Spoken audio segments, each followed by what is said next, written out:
Well, folks, welcome back to our daily devotions. Apologies for not having any last week.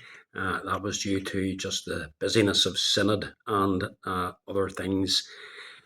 All being well, we'll continue these devotions until the end of June, and then I'll take a little break over the summer and resume again in September. This morning, I want us to go on to Psalm 32. It's a psalm that speaks about the blessedness of the forgiven sinner. However, before we can really consider the blessedness of the sinner, we need to better understand the spiritual state of the person who enjoys that forgiveness. This psalm provides us with an insight into the former spiritual condition of the person of whom the psalmist speaks in these verses. Three words are used to describe the person in this psalm. First of all, mention is made of his transgressions. The word transgressions, the transgressions he has done, that word, although in our English language it comes originally from the Latin, meaning across or on the other side, it has roots further back. And in the Hebrew, the word means to jerk loose from, or to tear away from, or to break from. And then it develops into the idea of to rebel. It's the word that is used for rebellion against God. That's the idea that's behind the word transgression. That rebellious spirit that we first see in the Bible in the opening chapters of Genesis when Adam and Eve broke loose from God. They willfully, not by accident, they deliberately didn't want to be bound to God's restriction. And God's restriction was simply not to eat from one tree in the garden. Adam and Eve, rather than being tied to that, wanted to be loosed from that restriction. They wanted to rebel, and they wanted to do their own thing. And so they transgressed. What is true of Adam and Eve is true of every person since then.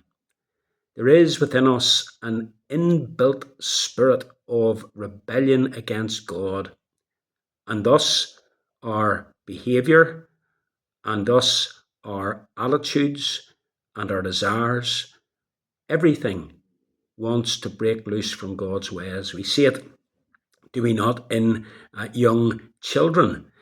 They willfully choose not to do what their parents or their grandparents tell them to do. We get angry and annoyed with our children when they do that, and yet we are exactly the same when it comes to God. That's what we are like by nature. So that's the first word. The second word is the word sin. This word means to miss the mark, to fall short. It pictures an archer aiming at a target and hoping to hit the centre. But in this case, the archer doesn't hit the centre.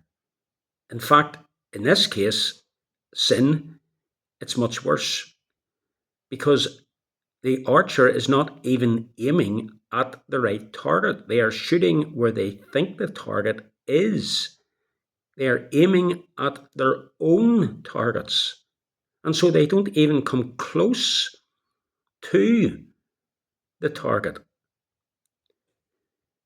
For the self-righteous, for those who have a sense of God, but who do not want God's way of salvation and are trying to justify themselves through their own righteousness, they aim at the right target, but no matter how hard they try, they fail to even reach the target, let alone hit it. They're certainly not going to get the centre. Their arrow is falling way short. they don't have the ability to make the arrow go any further in order to reach the target. And that's what sin is to us. We fall way, way short of God's standards, of God's glory. And then the third word that is used here to describe this person is unrighteous. This word means to make crooked or to twist something that was straight, to take wood that is originally straight and to bend it and to twist it. It came then to mean perverse, crooked in our thoughts, our desires, our standards, our speech, our conduct, crooked in every way. This is you and me in our unconverted, unsaved state. And brethren, what corrupt people we are when left to ourselves. Always going wrong. Continually transgressing. People who are rebels, who are twisted, who are falling far short of what God desires. And our transgressions, our sin, our unrighteousness deserves to be punished. It deserves God's wrath. But as we're going to see as we go on in this psalm isn't so much about what we were by nature, but what we have become by grace. And that's why in the opening words we have, how blessed is the man, or indeed woman. If you go into a jeweller's shop, a jeweller will set the precious stone usually against a black background. The reason they do that is to give more luster to the gemstone. That's what this psalm does. It tells us what we are like by nature. It shows us our sin, our unrighteousness, our transgression. This is the background.